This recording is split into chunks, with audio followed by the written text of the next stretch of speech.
வண்ணங்கள். சித்திரையில் பிறந்த பிள்ளை சிந்தனைகள் நிறைந்த பிள்ளை. வைகாசியில் பிறந்த பிள்ளை வையகத்தை ஆளும் பிள்ளை.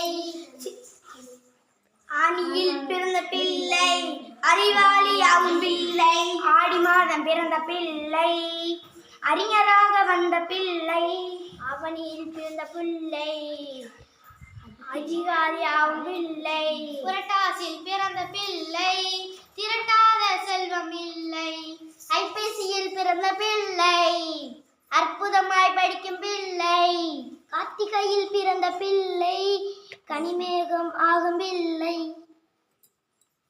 மார்கழியில் பிறந்த பிள்ளை நேர்வழியில் செல்லும் பிள்ளை. தை மாசம் பிறந்த பிள்ளை தைரியமாக ஆகும் பிள்ளை. மாசி மாதம் பிறந்த பிள்ளை மாமேதை ஆகும் பிள்ளை. பங்குனி